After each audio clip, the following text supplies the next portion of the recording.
Hello everyone, and today we are going to study a very interesting topic, especially for me. And why? Let me tell you why. Because we have something to show.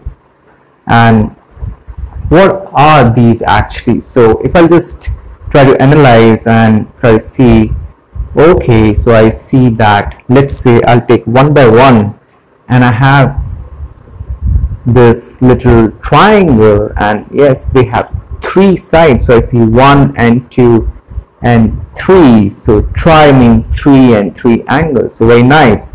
And what is the important property of triangle is essentially that when you rotate, it all seems the same, unlike squares and unlike rectangles. So when you rotate, it all seems the same. And what's really important is that when you press over here, they're very strong and they're very robust and sturdy, and that's why probably when you form the bridges, if you ever saw the bridges, they always have these triangular shapes to support. Why? Because if you suppose you put a pressure over here, so this pressure gets equally distributed in all the sides. So one is triangle, which is very important. And now our next shape which I want to discuss is rectangle. And rectangle, as we discussed in earlier lectures, it's essentially a parallelogram. Why a parallelogram?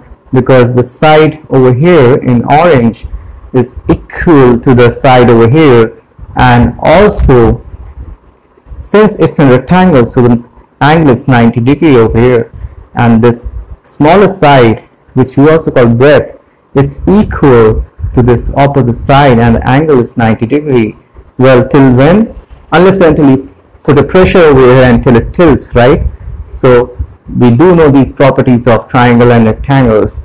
And what in what category can we put triangle and rectangles? So let's see what kind of 2D shapes can we have. So I'll just make some space and let's try to analyze that which can be the 2D shapes actually which we know. So at first we know the shape called square, where we have all sides the same. For example, if this is one side, then the other side will be the same, and similarly the third side will be the same, and the fourth side will be the same. So this is my first, I'll call 2D, that is two-dimensional shape. And which is the next? And the next is closest and similar shape is, which we just discussed, would be a rectangle. In rectangle we have the opposite sides are same, and yes, this is also a 2D shape which I've just shown to you. And the third one, yes, the third one exactly is a triangle, where we have tri means 3, so I have 3 sides over here and we just join. Now one thing to note is that we also have a name for all of them. And what is that name? That name essentially is poly, and then we call it gon. Now what does polygon mean? Polygon comes from Latin language, and you use this word as for many, and gon means angles. Gon means angles. Now the question could be that what can be the categories or the rules through which we can make polygons. Now I do know about certain rules which I want to share, and one rule is that while making polygons we need something called straight lines. We need straight lines. Now you could say that straight lines could be like these. Oh no, because they are never ending. So we need some lines which end, and when you make two lines end, those could be called a line segment. So when we're talking about straight lines, essentially we mean that we need line segments to make polygons. So one is we need line and segment. And what does segment mean? That you actually split it up into segment, and that's what we call segment. And the second rule is that when you got straight lines, you need that to be completed. You need to be actually closed figure. You need to get that as a closed figure. So The other condition is that I actually need it as a closed figure. So now considering these situations, let us try to see together that which can be my smallest polygon. Now we know over here that if I'll try to take this off, and let's say I'll just remove this and I'll try to use this to make the smallest polygon. So I do know that these are made of straight lines. These are made of straight lines if I just remove them. But what if I try to close it like this? What if I try to close it like this? And suppose I'm gonna close it with a curve, and let me try to see if I can build a curve. Now I join this over here, and let's say it's kind of tilted like this, it's kind of curved like this. Yeah, if you can see, it's kind of curved like this. So I'll try to draw and show it to you that what if I try to build it like this, but this over here is curved. So will that be a polygon? Well, the first condition says that it must be a straight line. So these kind of figures, when it's not a straight line, we'll say it's not a polygon. So the second condition could be that, okay, so you still join them, but let them be straight line. So when I make straight lines, I'm getting over here, if I'll just put this over here, I'm getting one straight line, and second straight line, and third straight line, and yes, this is my smallest polygon. And what is it? Yes, we have three sides, that is and triangle. So I can say probably that my smallest polygon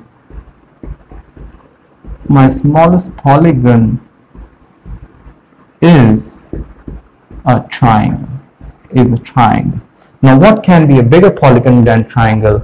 Obviously I'll increase the number of sides, and that would be when I increase the number of sides, I try to join. Let's say I take this off and I try to join over here, and when I join over here, put this joining next to, and I'll join like this. So my next point, my next polygon would be a similar, it could be either a rectangle when we have one length as big, and if all lengths are same, it could be a square, which I've just shown over here. So next, next thing which we want to discuss, that polygons, we know they could be either a square, either a rectangle or a triangle, but what could be more than a polygon? So let's try to build on that, and I'll try to rub this and make some space, and let's see what can we do. So now over here, I do know that if I have a square, and probably if I'll give more dimensions to the square, if I can give more dimensions to the square, let's say currently I have this length and I have this breadth over here, but what if I try to increase its dimensions like this? So what kind of shape is it?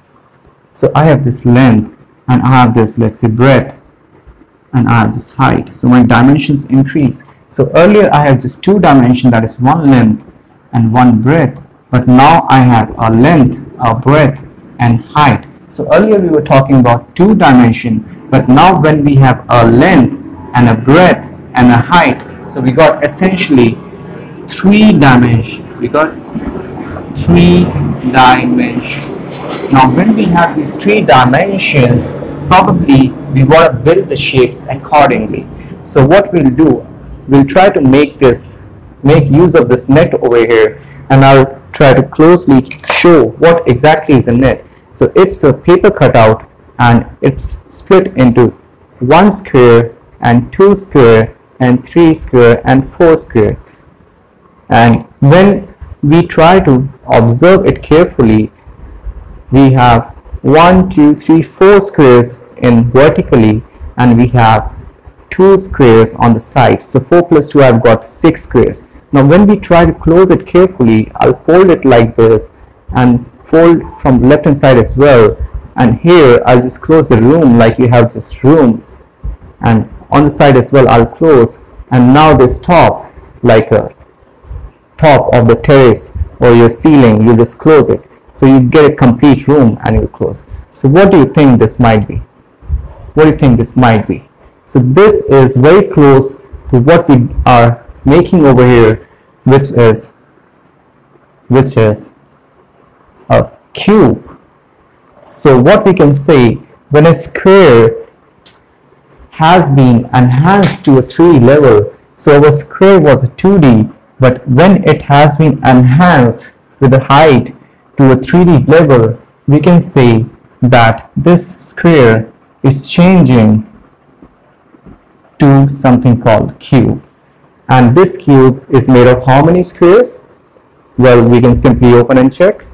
Again, we can see this cube is made of 1, 2, 3, 4 squares vertically and 2 on the sides. So 4 plus 2, 6 squares. But when you fold over here, essentially what makes it 3D is the space in between. So the qualities of 3D are that 3D, one can be held in hand. 3D can be held in hand and it has some space. These are a few properties of 3D objects. Similarly, with a rectangle, what we can say that when you extend its dimensions like these, and when you're trying to give it some height, so what happens? From being a 2D, it gets enhanced to a 3D, and this would be called a cuboid. This would be called a cuboid. Now, while we are discussing this, we also want to discuss that we did study polygons. We did study polygons, but when we are making cubes and when we are making cuboids, are cube and cuboids into the categories of polygons? That's a question which you really want to ask. So probably to understand them, I do want to take some more figures, and let me take this figure over here. So what this shape actually, and it's a 3D shape by the way, so this shape which I'm using, it's made of straight lines. So I do know that this structure which is triangular is one polygon, yeah, and this another shape over here is my second polygon, and this another shape over here is my another polygon. So it's made of many polygons, and also at the bottom it has one polygon. So if I see that how many faces do you have, and what do you mean by faces? What do we actually mean by face? And face we mean like you can actually look at it and you may actually want to see, oh yes, this is my face. So how do I check it? I try to like, oh, this is my face. Yes, so one face and two face and three face. So I've got like one face and two face and three face, and guess what, four face. So even though we have one face, this structure has more than one faces. And a moral story over here, that it's very easy to analyze a person who has one face, but it's very difficult to analyze a person who has more than one faces. So always have one face, don't act around. Thank you. So now we have a figure which is very strange. It has four faces, and it's very difficult to even have people who have more than one faces, but let's try to understand. So this figure, when I remove and try to check its properties, so I do know, okay, it is made of straight lines and it's a closed figure, but what exactly it is? So I do know, okay, it is joining at one point, fine, but it's also making a few triangles. Yeah, it's joining at one point, if you can see, but it's also having a few triangles. And yes, I do know that I've seen this figure many times in movies, those mummies and all that, in those movies. So I do know what is, oh, so this is called something like the, let me see, so this is called, I think, something like a pyramid. So a pyramid may not be only an Egyptian story, it actually has a mathematical significance. And what is the mathematical significance? That any shape, let's say I make a square shape, yeah, I make a square shape and I give a point over here, and now if I just want to join it like this could be a pyramid. You know why? because it has a point at the top and it's joining all other points, and all other sides are still becoming triangles. So this kind of pyramid, we can say probably it's a square pyramid. It's a square pyramid. And what if instead of square it was a rectangle? Exactly.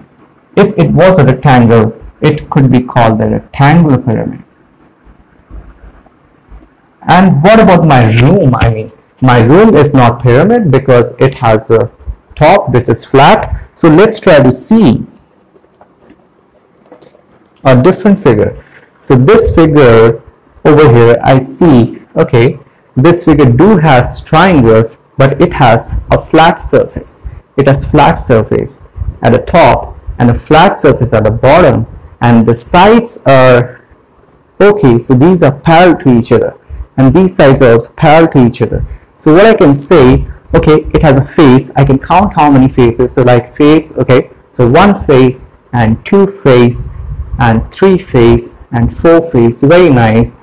But what are these points? So probably these are, like, I have a point like this, so so vertex. So I'll say, okay, it's a vertex. So how many vertex? 1 vertex and 2 vertex and 3 and 4 and 5 and 6. And how many edges? So let's say 1 edge and 2 edge and 3 edge and 4 and 5 and 6 and 7, 8. So what you do essentially, you count as edges the number of line segments, and let's count the number of line segments, but let's name it before I break it up. I like breaking sometimes, but not always. Break to analyze and then rejoin. So before breaking, let's analyze what we're doing. So, oh, what shape it would be? Can it be a pyramid? It's not joining at the same point. So yes, I do know what is it. It looks like a prism. So this looks like a prism, and let's just delete this and name this figure before we lose it. So for prism, what we need is, we need to understand what are the rules for prism. So for prism, what we know, that a prism would be a prism when it has a top. When it has a top and it also has a bottom, and their sides must be like parallelograms. So even this cuboid fits the category of a prism. And what kind of prism would be if it's a cuboid? So I need to think, okay, what is it made of? Oh, I know, it's made of a rectangle. So I can probably name it as rectangular prism, as rectangular prisms. Now this particular shape, which I'm just going to break, sorry for that, but what kind of prism it would be? So it has a triangle at the base, and the lateral surface, that is the sides, are parallelograms. So I'll say it's a triangular prism. Now let's break it as a promise. So this would be like 1 edge and 2 edge. I'll just take it off, sorry, and 3 edge and 4 edge and 5 edge and 6 edge. It takes a lot of time to break, man. And 7 and 8 and 9. So it's approximately. So now what we'll do over here, we'll try to also understand some views. And what kind of views do we have? So let's try to delete it this way and try to see what do we understand by various views. So I have this toy car. I mean, I have been playing many times with this toy car. So this toy car, if I have over here, and I just want to understand that how many views can this toy car give me. So when I have this toy car, and I'll keep it like this, let's say, oh, I see, and you can also see this toy car like this. So which view could that be? Oh, so you have this view, and what is that view? Somebody's saying front view. Okay, yes, this is a front view, but what is my view? I'm having probably side view, and which is right? So you say that this front view is right, and I say no, this side view is right, and you say no, front view is right, and I say no, side view is right. And let's beat each other. I mean, it's crazy. Don't do that. Obviously, you're also right because you're seeing it from front end, and I'm also right because I'm seeing it from side end. So a moral story that whichever view you will be looking at the situation, all views are right. So let's try to analyze from that multi-dimensional approach. So now when we consider over here, this view, as we see over here, is our front view. So let's try and understand that this view is my front view, and this view, yes, is my side view. And what is my top view? I mean, it looks crazy. What kind of view is it? But you know, you can view it. Probably if I show you this top view like this, and probably you'll try to make it okay, yes. So if I see it from top, probably it might look something like this. Now, we also have some more figures. For example, if I see this figure over here, it's actually a 3D shape, a 3D object, and looks like a T. And what about this T? It also has different views. And someone may say it is a T, someone say, oh no, it's not a T. It all depends on the views. So as I said, don't fight. Let's try to look at again regarding this shape, and we do see that okay, this top part will come over here. So this might be, as we see, this might be my front view as is seen, and when this is a front view, my side view would be this. So in my side view, if you see, I can see two faces, and what could be my top view? If this is my front view, this is my side view, my top view probably would be this. Let's see over here. So I have this front view and my side view and my top view. Now what about this object over here? This object is like L shape, and let's say they have these different views, and if I'm trying to use it for my front view, I'll put this like this L way, this way. So this is my front view. My top view would be properly like this. So I get just two, or I could see even the bottom view would be the same, and my side view could be like this. So I just see 1, 2, 3 over here. So in solids, essentially we have different kind of views, as we have seen in the case of the car as well. Over here we have one front view, and we have one side view and one top view. Now when we're talking about polyhedrons, so essentially we need to understand the word polyhedron. Yeah, so poly we mean many, and hedron means faces, and sometimes some articles say it means back or seat, but we'll consider faces. So what does polyhedron mean? It means the polygon which we are making, like either squares or triangles. Yeah, so in these we had, in polygons we just had many angles, and that's why they were named polygons, because gun means angles. But in polyhedron, when you use many polygons together, as we said earlier, so you get like solid objects. So essentially what we can say is that polygons may not be considered solid objects, they may be just considered as 2D. And polyhedrons, when we are making, so they are like 3D. And let's take the examples over here. I do have the solid shapes.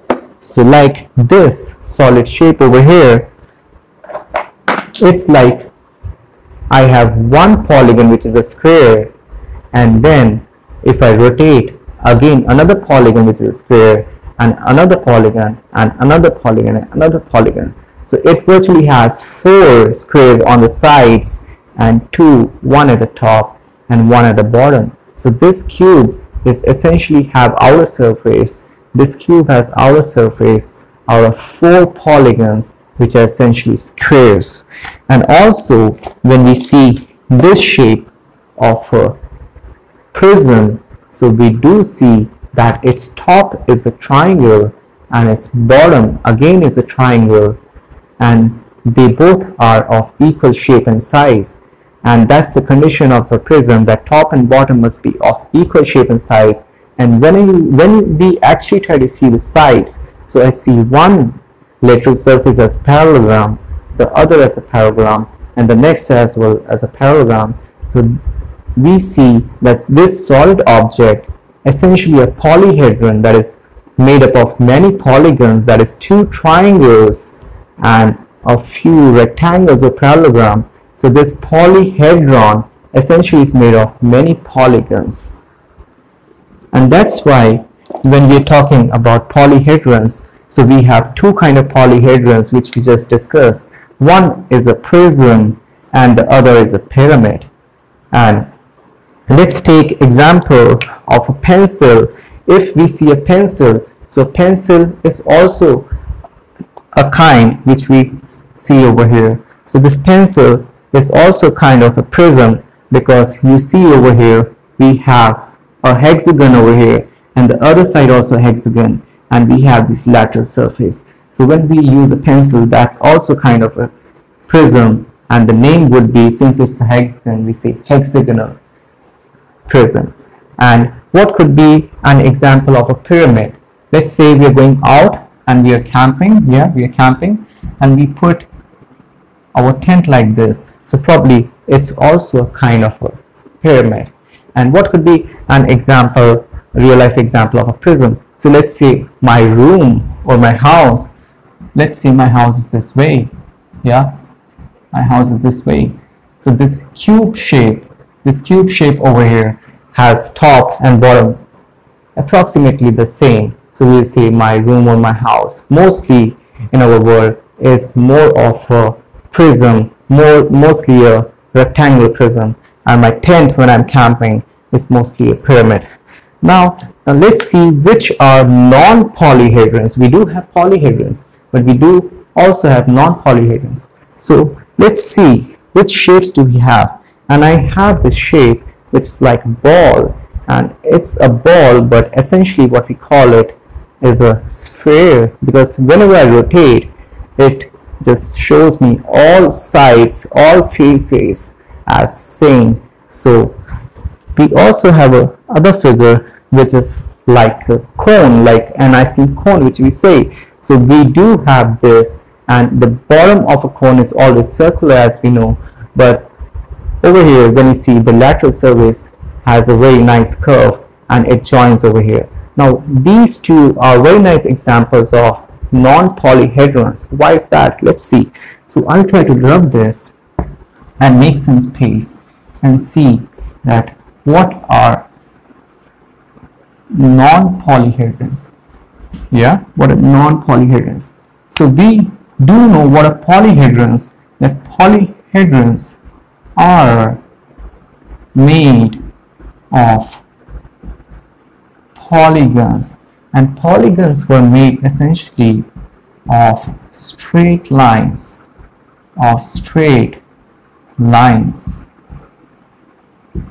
but in these figures we don't see any straight lines. So that's why probably, since they don't have straight lines, they are circular.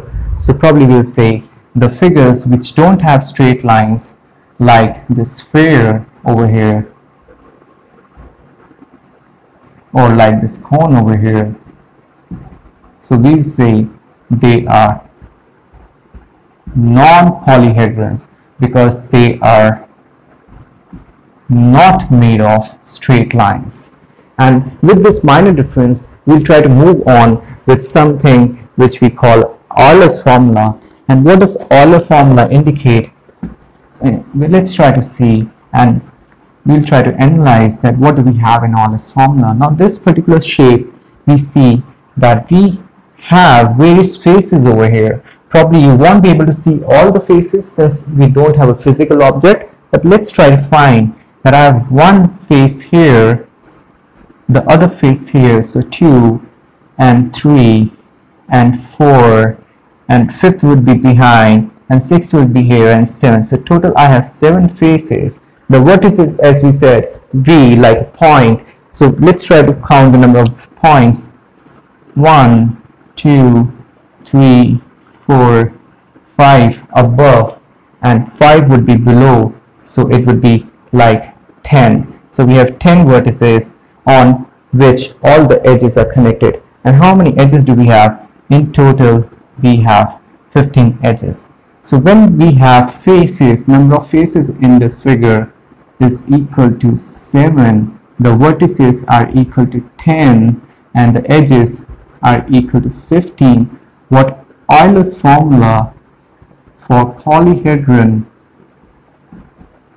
Euler's formula for polyhedron indicates that when you add these two and subtract the edges, essentially you should get 2. So let's try if it works or not. So I do have, in Euler's formula, I do have, for polyhedron, I do know that F plus V and minus E must give the result as 2. So let's try to see if it works or not. And if it works, it means it's a polyhedron. And if it doesn't work, it means it's like not a polyhedron. So it's kind of a test. So let's see, this face will give me like 7. These vertices will give me like 10. Yeah. And 7 plus 10 I do know are how much? Yes, 17. And the edges I have like 15. So I subtract, since the formula says to subtract. So I'll subtract 15 from this. So 17 minus 15 will give me like 2. And yes, that's what we are looking for. So we know, okay, this shape is a polyhedron. Now, yes, these were the basic things, but let's try to revise and recap a bit. So what were polygons? Polygons were essentially shapes like squares, rectangles, and triangles made of straight lines and closed figure. Which was the smallest polygon? Yes, our triangle was the smallest, and not only smallest, by the way, the strongest polygon. And these polygons can be combined and they can make up actually polyhedrons, the bigger brother. So if polygons are smaller brother, polyhedrons are bigger brother. And one more moral story before leaving, that we all must live like brothers and sisters. Why? Well, the polyhedron cannot exist without its younger brother, whose name is polygon. So polygon, the younger brother, manages to give support to the elder brother. And yes, the elder brother enjoys the status just because of the younger brother. So we all must stay together as brothers and sisters. And yes, that's about visualizing solids. And I hope you had a great day. And probably when we move around, we'll try to look and visualize all shapes around and enjoy the beauty in the world. Thank you.